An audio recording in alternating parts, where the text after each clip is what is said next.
Bueno, yo antes de empezar me gustaría, nada, consumir 30 segunditos dando las gracias a gente como Nacho, Laura, Abraham, ¿no? que son para mí superhéroes, ¿no? Porque son capaces de montar eventos de 2000 personas y yo alucino muchísimo con la energía y con el saber hacer de esta gente, con lo que primero que tengo que estar es muy agradecido de que hayan contado conmigo hoy para hablaros pues, de Node.js, de JavaScript y pues bueno, de una serie de principios Agile que de alguna manera nosotros en la creación de proyectos creemos que impregnan pues, cómo hacemos las cosas a la hora de llevar proyectos de cliente. Entonces hoy intento que lo que os voy a presentar aquí sea un poco pues, una representación, un poco un ejemplo de lo que nosotros seguimos haciendo proyectos para cliente final y qué tipo de herramientas nos han dado pues, ese pequeño empujón a la hora de hacer las cosas. El presentador de slides, a ver. Ahora. Bien, un minutito primero para presentarme. Mi nombre es Ricardo Borillo, Borillo en Twitter. Sobre todo desarrollo proyectos en colaboración con 4TIC por la zona de Castellón y Valencia, pero desde hace pues, 3 años, una cosa así, complementamos todas las tareas de desarrollo con pequeñas formaciones que hacemos un poco específicas, tanto en la parte de HTML5, Node.js, JavaScript, como en la parte Agile. Estamos haciendo cursos pues, dentro de empresas, refactoring, testing, etc.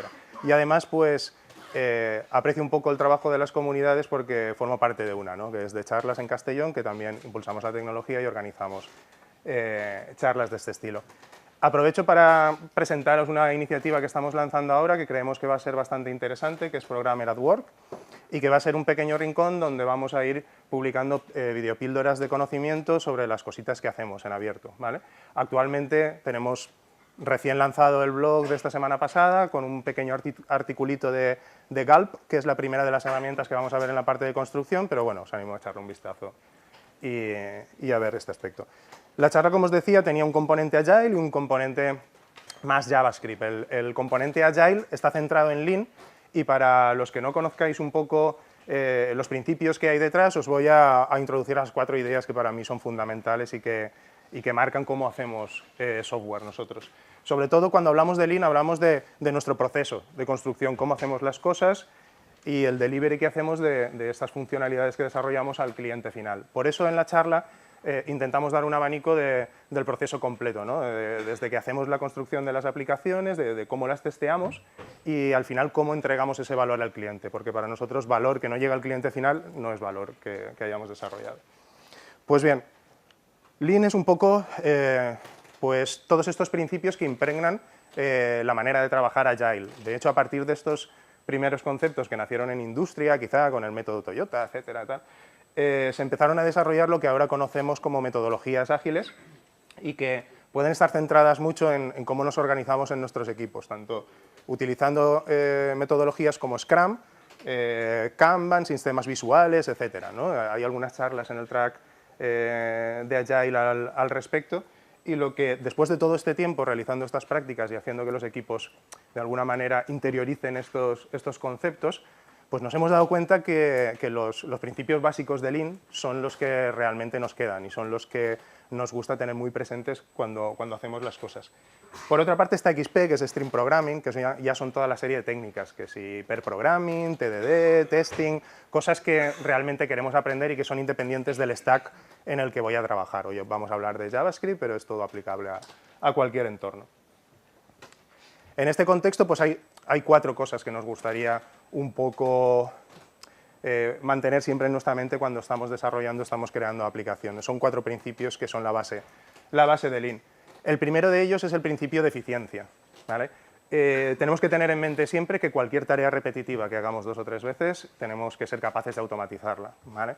Entonces, dentro de nuestro entorno de desarrollo ya no nos basamos solo en el lenguaje o en el framework elegido, sino tenemos que confeccionar nuestro flujo de trabajo, o sea, todo el conjunto de herramientas que me ayudan en las distintas fases del desarrollo, mientras concibo el producto, lo desarrollo, lo testeo, lo valido, lo despliego, etcétera, de una manera completa. El segundo de ellos es intentar no cometer errores, ¿vale? Porque Errores, digamos, pues bueno, son puntos en mi desarrollo que resetean mi proceso y me devuelven a un estado bastante inicial en el que tengo que volver a validar todas las premisas y poder funcionar sobre ellas. Como creemos en los principios Agile y en todo lo que hay detrás, pues somos grandes defensores de las pruebas unitarias, del testing, integración continua, un montón de técnicas que al final nos van a ayudar a que esos errores que se pueden presentar pues estén minimizados. Creo que se veía mejor la slide con la otra combinación de luces, ¿no? A ver, veas qué has hecho con las luces. Bueno, pues si alguien puede que le eche un vistazo a la combinación. Ahora bastante mejor, gracias. Pues bien, reducción de errores, el segundo principio que queremos evitar y que realmente nos coarta mala sensación con el cliente, mucho más esfuerzo para hacer una tarea que ya había completado, toda esta serie de cosas. El tercero es el evitar los desperdicios, y aquí Lean ahonda mucho en todos los desperdicios que se pueden generar dentro de un proyecto de software. Pueden ser pues, de comunicación, por causa de las herramientas que utilizamos, por producir más funcionalidad de la que me piden, y aquí volvemos a los principios de Agile, ¿no? Tenemos que ser capaces un poco de priorizar lo que hacemos, el entregar solo las cosas con más valor al cliente, eliminar un poco pues todos esos waste que se definen dentro de la filosofía Lean. Y el último de ellos pues, va a ser el principio de evolución, ¿vale? El de mejora continua.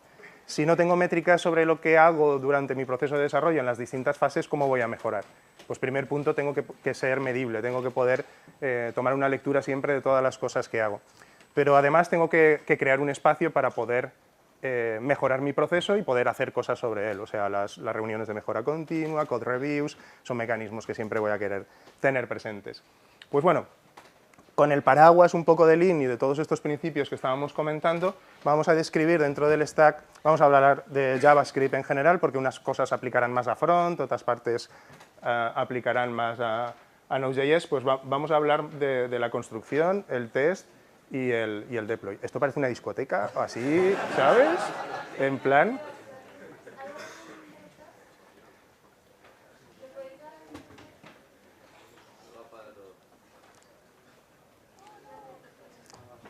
Vale, perfecto.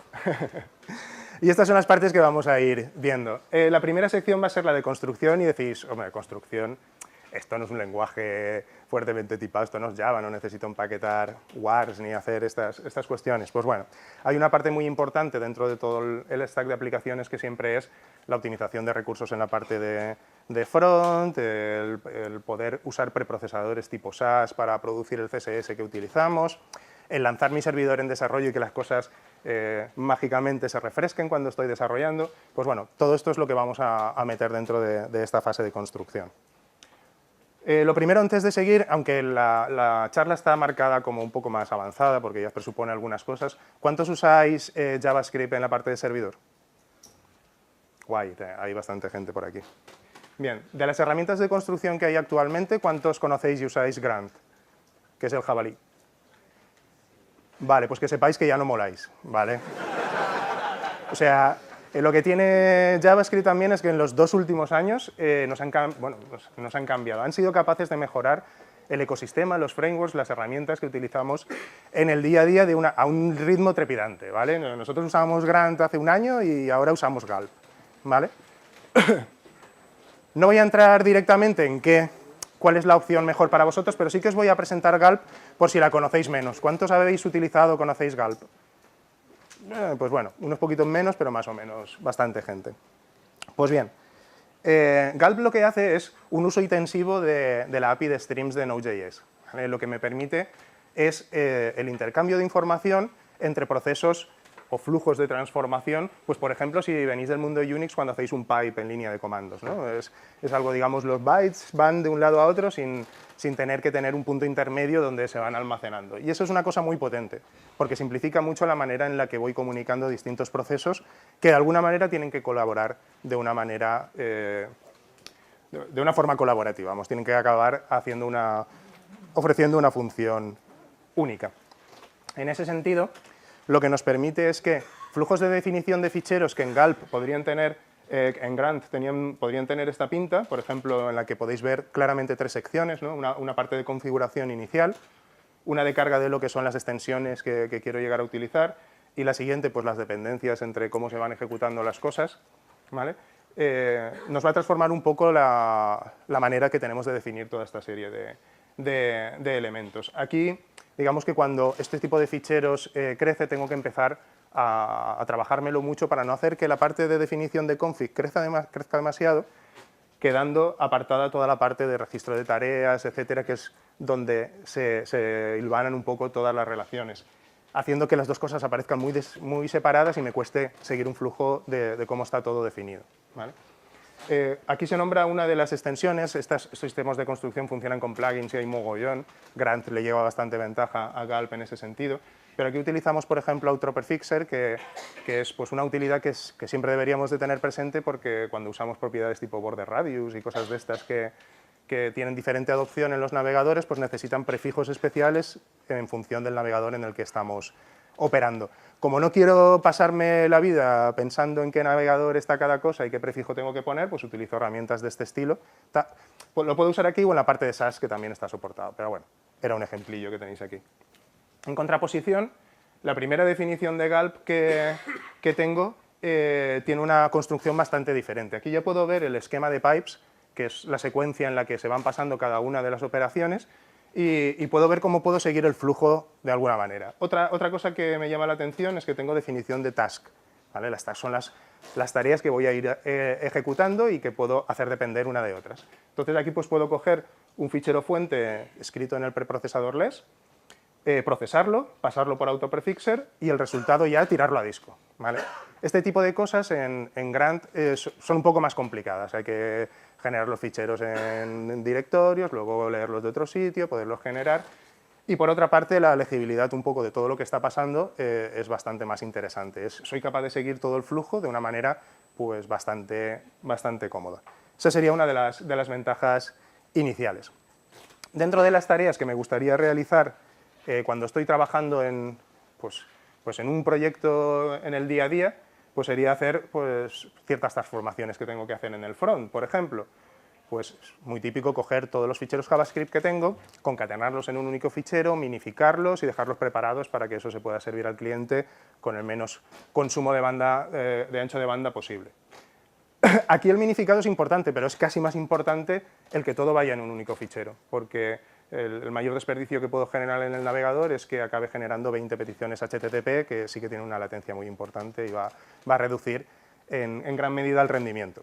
Pues bien, esto lo puedo construir con Gulp de una manera bastante sencilla, ¿vale? Especificando las fuentes donde están los ficheros, concatenando al fichero completo, minificando y volviéndolo a guardar a disco. Y esto es muy rápido, porque lo hace todo pues digamos, en memoria, haciendo uso de esta nueva funcionalidad que nos aporta Node.js para hacer este tipo de operaciones. En ese sentido, pues otra de las tareas que podemos o que necesitamos a la hora de trabajar es que pues, todo lo que vaya generando pues, con preprocesadores y con herramientas de este estilo, pues se vaya ejecutando y los ficheros finales se vayan generando cada vez que voy haciendo cambios, porque si no, si tengo que ir lanzando el preprocesador cada vez, pues es un poco rollo. Gulp tiene la función de watch built-in en la herramienta y me permite monitorizar pues, ciertos ficheros que tengo en el sistema y realizar acciones. O sea, es así de sencillo, ¿no? Cuando cambia algún fichero SCSS, que es pues, ficheros de SAS, se ejecutará la tarea SAS, que lo que hace es ejecutar el preprocesador y guardar el fichero, ¿vale? Y con esa dinámica vamos a poder construir cualquier tipo de operación que quiera, reiniciar mi instancia de Express, si estoy haciendo una aplicación web en mi equipo, refrescar el navegador para que no tener que ir cambiando el contexto, refrescando, volviendo otra vez a la interacción, cosas que al final producen mucho waste, mucho tiempo que no estoy dedicando al foco de mi aplicación, que es implementar esas hojas de estilo.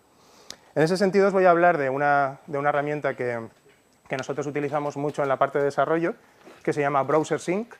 BrowserSync tiene plugins para Gulp y permite que cuando realicemos cambios en contenido HTML, hojas de estilos, etcétera, ese contenido se inyecte directamente en el navegador sin refrescar completamente la página, ¿vale? Si habéis usado algún sistema de recarga de la página tipo Live Reload, etcétera, lo que pasa muchas veces es que sí, te refresca el navegador, pero te lo refresca todo y te lo deja como estaba al principio, de una manera, ¿vale? Con Browser Sync podemos inyectar esa parte del contenido y la experiencia es bastante más cómoda. En ese sentido, Browser Sync lo que intenta es que, ofreciéndonos una URL básica a la que podemos conectarnos, esa URL la pongamos en varios dispositivos, sean móviles, de desktop, etcétera, y todos automáticamente reciban las actualizaciones que estoy realizando en CSS, etcétera. De hecho, esa es una de las dos partes de la funcionalidad. La otra es que sincroniza muchos de los eventos que se producen en el navegador. Por ejemplo, cuando escribo en un input o estoy rellenando un formulario, automáticamente en todos los formularios abiertos en todos los dispositivos veo cómo esos inputs se rellenan. Si hago scroll, veo cómo se hace scroll en toda la página. O sea, mantiene una sincronización súper chula con todos los dispositivos, ¿vale? Aunque lo pongo al final, he dejado en GitHub un repositorio con todos los ejemplillos y más ejemplillos de los que estamos viendo aquí, con lo que, aunque no tengo tiempo para enseñaros cada una de las cositas, lo tenéis luego disponible ahí en GitHub. En ese sentido, creo que tenemos si no te importa, perdón, es que nos limitan mucho el tiempo y hacemos las preguntitas al final. Vale, en ese sentido soy capaz de integrar cualquier tipo de dispositivo, ya lo tenga físicamente como un emulador en la página o incluso en VirtualBox. Ahora os enseñaré algunas maneras de integrar esto. Como gente que está empujando alrededor de Gulp, pues uno de los proyectos más interesantes es Google Web Starter Kit, ¿vale? Que es, para entendernos, un boilerplate, una herramienta que tú ejecutas al principio del proyecto y te genera, pues, un fichero de configuración de Gulp, una estructura de directorios, algo para poder empezar tu proyecto. La gracia es que, bueno, todos los plugins de Gulp que han elegido, pues están todos muy bien elegidos, muy bien configurados, todo un poquito preparado para que podáis recibir todo lo que os he comentado. Y una de las características que tiene chulas es que es delete key friendly, que se refiere a que no nos va a encorsetar el desarrollo posterior, sino que simplemente si una parte no la queremos utilizar, voy y la borro, ¿vale? Porque no es que vaya a usar este framework para el desarrollo, sino que lo he usado un poco al principio para crear mi entorno. Entre las cosas que me ofrece es también pues un primer soporte en cuanto a estilos para la parte de responsive, y si os gusta el rollo de Material, que es la nueva especificación de diseño que está siguiendo Google en las últimas versiones de Android y en Polymer para la parte web, ¿vale? Pues está integrada con esto, lo podéis utilizar un poco, os viene todo un poco preparado.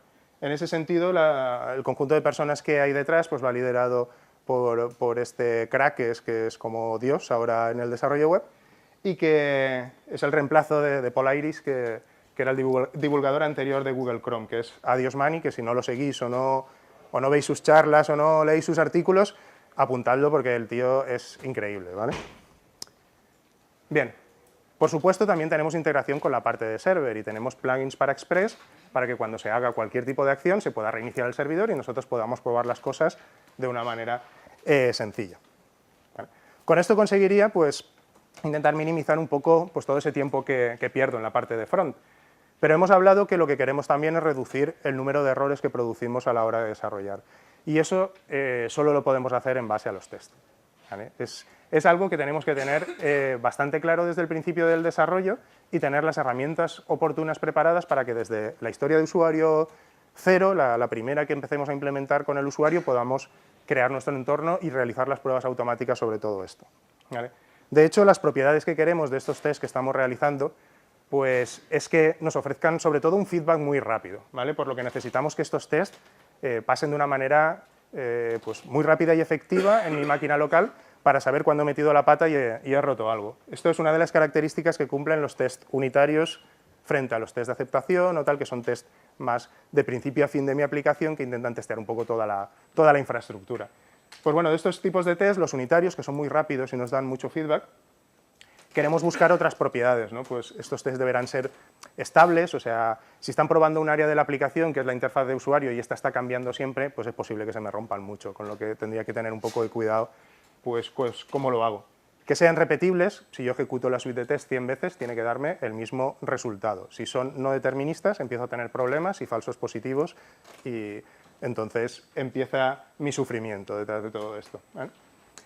Tienen que ser independientes entre ellos mismos cuando se ejecutan y además tienen que probar una área concreta de mi aplicación, el subject under test, o sea, el aspecto de mi aplicación en concreto que estoy probando en ese momento y que quiero validar para comprobar que funciona. Nosotros en la parte de servidor, en la parte de Node.js, utilizamos un framework que se llama Jasmine, aunque existen Mocha, Chai, multitud de frameworks. Nosotros este lo conocemos desde hace más tiempo, nos gusta la manera de definir los matchers, y es el que utilizamos tanto para hacer los tests de la parte servidor, más unitarios tal, como los de la parte cliente, más de integración, más de UI, más de aceptación, ¿vale? En cualquier caso, si os gusta otro, la sintaxis es prácticamente calcada. Solo son funcionalidades un poco extras y os va a dar un poco igual. Si hablamos de la parte de front, de nuevo volvemos al problema de probar en muchos dispositivos. Los navegadores ya son bastante compatibles en muchas características como para tener que hacer unos tests exhaustivos de si mi framework funciona o no funciona. Pero bueno, ahora tenemos nuevos dispositivos y nuevos entornos que tenemos que seguir probando y nos gustaría que todo esto estuviera integrado.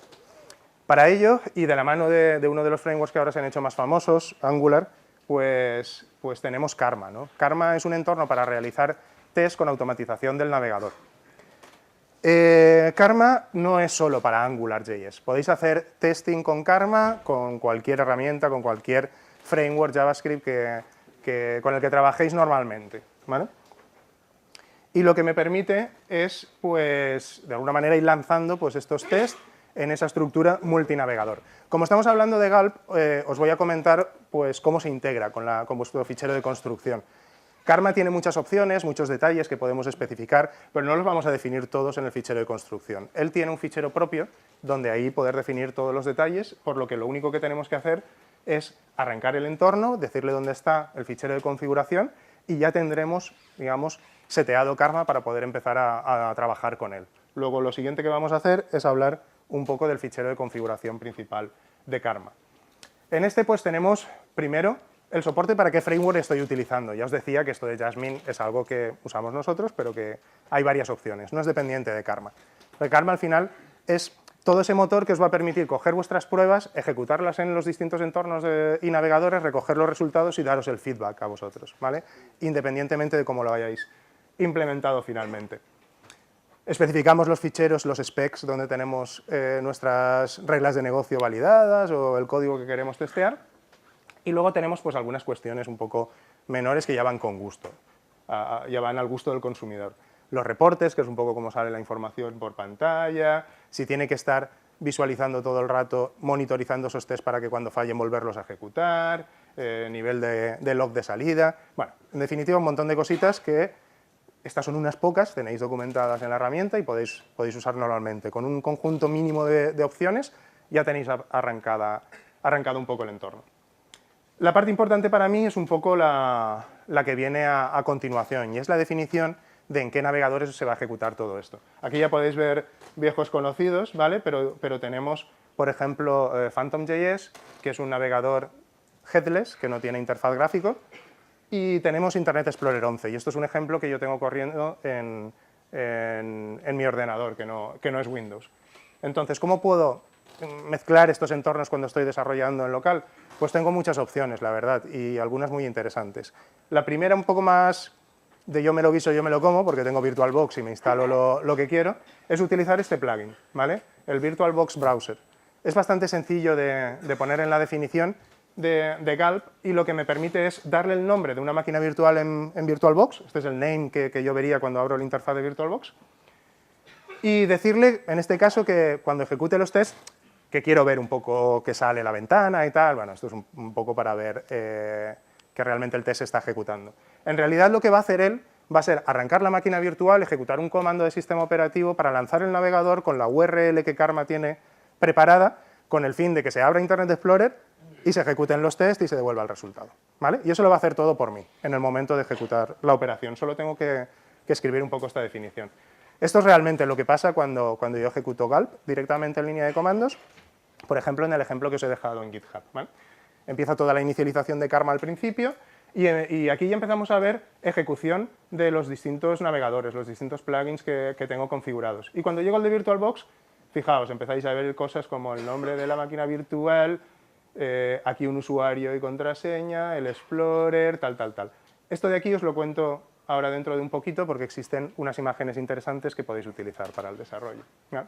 Total, que una vez seteado todo esto y arrancado, se ejecutan los tests a la vez en todos los entornos, se recoge el resultado y ya puedo decir que el test ha pasado.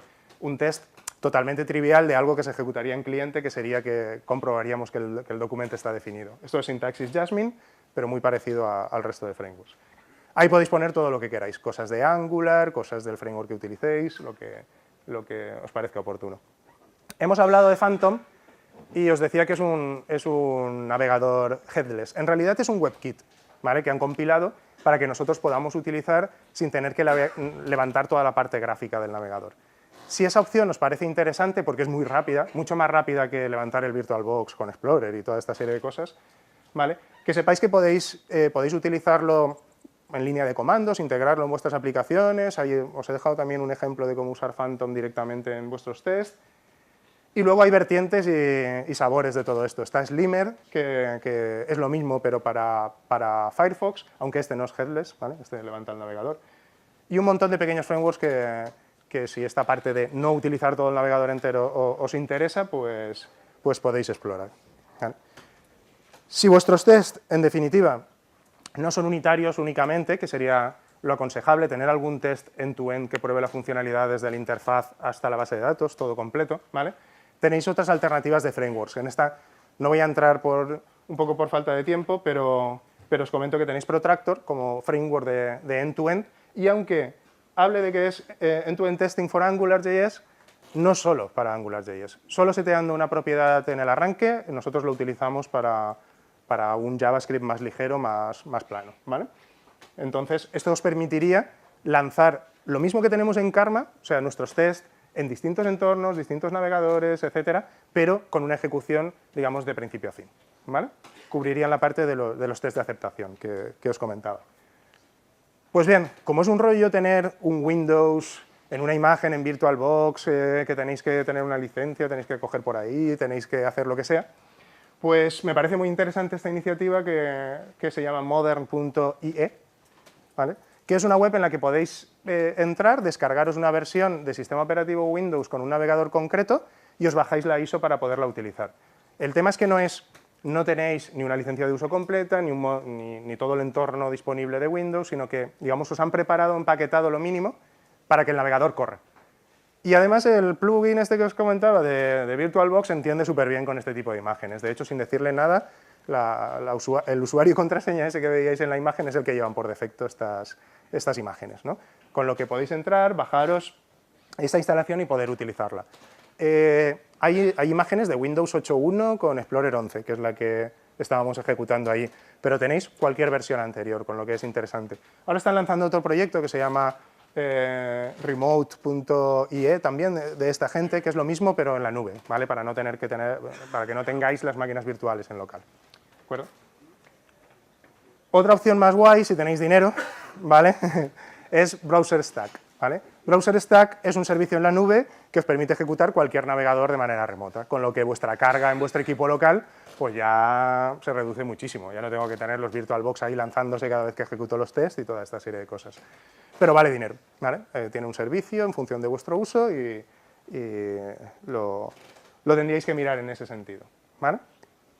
Bien, pues uno de los aspectos que dejamos bastante para el final en muchos de los proyectos, y es el deploy de las aplicaciones. Vale, he estado trabajando aquí con el cliente varias semanas, varios meses, ya tengo preparada la aplicación, pero tengo que ponerla en producción, ¿vale? Tengo que coger, desplegar todos los ficheros, asegurarme que está todo correcto y luego querré reiniciar el servidor cuando actualice, cómo cojo el código que tengo y lo voy pasando al servidor y empiezo pues de una manera pues un poco artesanal, ¿no? Al principio, y es que nada, o me hago un clon directamente del repositorio de Bitbucket o de GitHub que tengo allí y tengo el código en el servidor y así, uy, qué guay, hago pull y los cambios se actualizan, reinicio el servicio y ya está todo allí, ¿vale? Pues bueno, esa que sería la opción de empezar a trastear, la opción del hombre pobre, digamos, pues se puede mejorar muchísimo, ¿vale? Incluso en cómo ejecuto este servicio de Node, ¿no? Sabéis que una aplicación la podemos arrancar directamente con el comando node, pero no queremos dejar eso ejecutándose ahí de alguna manera, ¿vale? queremos que si se cae se reinicie, si la máquina se reinicia pues se pueda arrancar y toda esta serie de cosas que mola mucho tener resueltas en producción. La primera opción, siguiendo un poco esta evolución que comentamos, y si realmente os mola más el rollo ligero, Unix, tal, es usar uno de los comandos de sistema que ya incorporan todas las distribuciones, que es Upstart. Con Upstart, aparte de arrancarse la aplicación cuando se reinicie la máquina en la que estáis, tienes la opción de respawn, ¿vale? O sea, si un proceso se cae, lo vuelve a levantar. Y ya está, ¿vale? Esta es toda la funcionalidad que tenéis en este entorno. Está bien, la aplicación si se cae se reinicia, pero bueno, hay una serie de cosas extra que en realidad creo que sería interesante tener contempladas y que ahora iremos un poco desgranando. A partir de ese momento, pues apareció una de las empresas que más impulso ha dado al stack en la industria, que es Nodejitsu, en cuanto a cuestiones de infraestructura, y arrancó el proyecto Forever. Forever dentro del mundo Node es viejo ya, ¿vale? Es una de las cosas que ya tiene su tiempo, ¿vale? Y en muchos sentidos es el pasado un poco de este tipo de procesos de monitorización, refresco y recarga.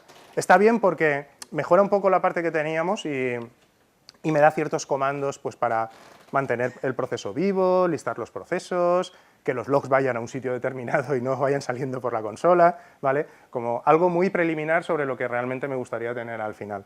Pero bueno, pensamos que es un punto un poco de arranque de cómo vamos a desplegar y cómo vamos a tener todo esto en nuestro entorno. En ese sentido, las características que a mí me gustaría tener en un servicio de este tipo es, lo primero, la posibilidad de ejecutar los procesos de Node en más de un núcleo, ¿vale? O sea, estamos en single thread, queremos aprovechar toda la potencia de nuestro servidor y que puedan haber varios procesos ejecutándose haciendo uso de los distintos núcleos que tenemos en el sistema, ¿vale? Quizá el parámetro básico siempre es lanzar tantos procesos como núcleos tiene el sistema. Bueno, en definitiva, tener varios, ¿vale? Coordinados y que las operaciones se puedan ejecutar en ellos.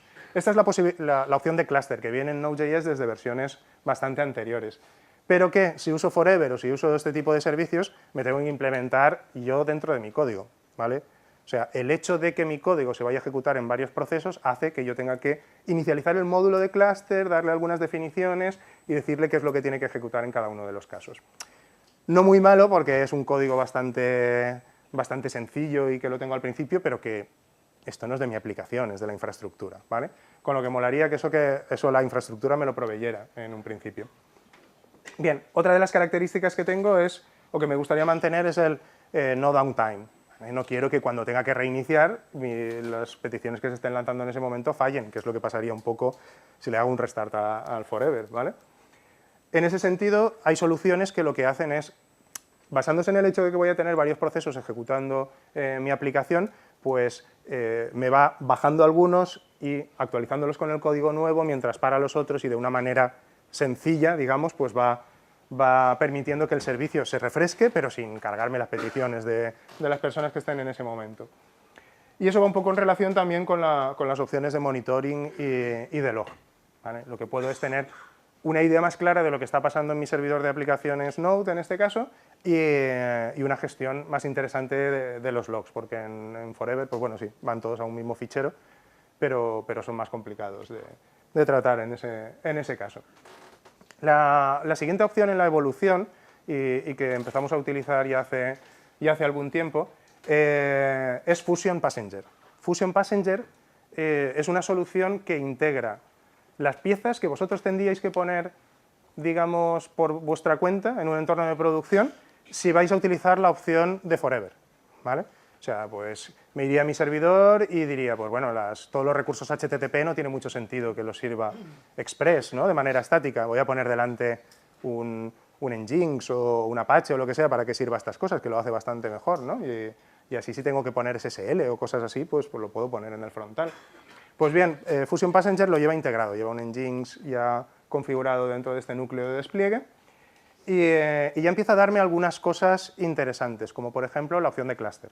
Yo ya no lo tengo que implementar en mi aplicación, sino que él por defecto ya va a hacer esa función de clustering y va a repartir entre mis procesos y va a hacer estas funciones un poco más accesibles.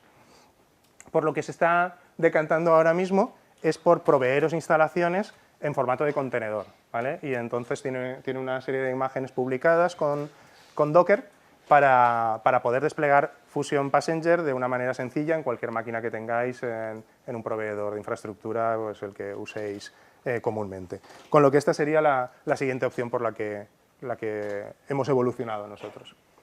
Y esta es a la que estamos yendo actualmente, que se llama pues PM2, y lo que me permite es a las cosas base que podía tener con Forever y que sigo teniendo en Fusion Passenger, añadirle un montón de funcionalidad bastante interesante nueva, más una extra de deploy, porque ya os he comentado que de alguna manera queremos hacer que el código que tenemos en desarrollo vaya a producción de una manera cómoda, ¿vale? En eso entraré un poquito al final, ¿vale? Con PM2 lo que me permite es, aparte de una línea de consola más usable que la de Forever y toda esta serie de herramientas, en la que puedo arrancar los procesos, veo el estado, la memoria consumida, puedo ir a un proceso y preguntarle su estado, cómo reiniciar una parte y toda esta serie de cosas, pues me permite también ahondar un poco en la monitorización, ver cada uno, si esto es un clúster que él me genera directamente en función de mis núcleos, puedo ir viendo cada proceso del clúster, lo que está consumiendo, tanto porción de CPU y recursos adicionales. Esta es la parte que están desarrollando a saco, porque va a ser su modelo de negocio, ¿vale? Por aquí ya tiene la pinta de que llegará un momento, y están presentando ahora un poco la infraestructura, de que todas las métricas que colecten aquí me las van a poner en una página, en un servicio web, donde yo pueda navegar por ellas, ver métricas tipo, no sé si conocéis New Relic y herramientas de este estilo, ¿vale? Pues va a ir un poco en esa línea. Pero de momento solo en la máquina local puedo utilizar todo esto de una manera muy efectiva. Y en realidad, cuando quiero trasladar el código al servidor, el propio PM2 tiene un comando de deploy, ¿vale? Que coge o sube el código al servidor y luego pues reinicia la aplicación, todas las cosas que queremos sin nosotros tener que ir a hacer git pull, restart y estas movidas, ¿vale? Pero la opción interesante más interesante que a mí me parece un poco es la opción de push to deploy, ¿vale? Es el modelo que usan entornos de PaaS como Heroku, ¿vale? Cuando tienes tu aplicación preparada y la quieres subir, y lo que haces es un push a Heroku, ¿vale? Entonces, ese código se traslada a la parte del servidor y él es el que se encarga, mediante hooks, de poder hacer pues, que ese código se actualice, se reinicien los servicios, etc. La gracia aquí, que esto lo puedo montar yo directamente con un hook en Git y ya está, ¿vale? Pero la gracia aquí es que la aplicación de deploy se mantiene comunicada con el proceso de PM2 del servidor y siempre me dice pues, todo lo que hay desplegado, en qué estado está, etc. Digamos, es como un deploy listo, ¿vale? Que ya va sabiendo un poco lo que tengo en el servidor y me permite refrescar cada una de esas partes, ¿vale? En ese sentido, y un poco por entrar en resumen, ¿vale? Hemos hablado de los principios Lean que deberían de dirigir nuestro desarrollo, en el sentido de que aunque nosotros somos un equipo que seguimos las prácticas ágiles, usamos Scrum con muchos equipos, Kanban, todos estos métodos, pues nos hemos dado un poco cuenta con el tiempo que los principios de Lean son los que realmente impregnan todo lo que queremos conseguir a la hora de hacer software, ¿no? Entonces, pues me gusta pensar un poco que siempre son nuestra bandera, ¿no? Cuando estoy haciendo una tarea manualmente, estoy entregando valor tarde al cliente, estoy desplegando mal, estoy haciendo todas estas historias de una manera no Lean, ¿vale? En ese sentido, os recomendamos estas 3 áreas, ¿vale? Mejorar cómo hacéis la construcción y el proceso de desarrollo del día a día, elegid la herramienta que queráis, hoy os he presentado Galp, pero da un poco igual, pero que esté integrada con el navegador que utilizáis, con cómo refrescáis la información, en cómo integráis y lanzáis todo el resto de herramientas y que dirige de alguna manera vuestro workflow de desarrollo. En ese sentido, por favor, adoptad las prácticas ágiles de XP, de Extreme Programming, con la parte de testing, con la parte de TDD, refactoring, programación en parejas, tal, y que están soportadas muy bien dentro de este ecosistema por las herramientas de testing, ya sean más unitario con Jasmine o con Karma, o con soluciones más end-to-end para test de aceptación como Protractor, ¿vale? Y por último, no dejemos una de las partes más importantes, que es el delivery al usuario final, en manos de herramientas que no nos dan todas las funcionalidades que queremos. Podemos estar currando meses y hacer un deployment de mierda, que se caiga el servicio y quedar súper mal, ¿vale? Entonces es una lástima. Si hacemos buen código, hacemos un buen testeo, y solo tenemos que llevar ese código a producción, podemos utilizar herramientas que nos ayuden a gestionar ese entorno, ¿vale? Como os he dicho, dentro de mi usuario de GitHub tenéis todos los ejemplos que hemos comentado aquí y más. Dentro de la parte de testing tenemos parte de unit testing, test de aceptación con distintos frameworks, con Karma, Protector, con todas estas opciones que os he comentado, y le podéis echar un vistazo y muchas gracias por vuestro tiempo.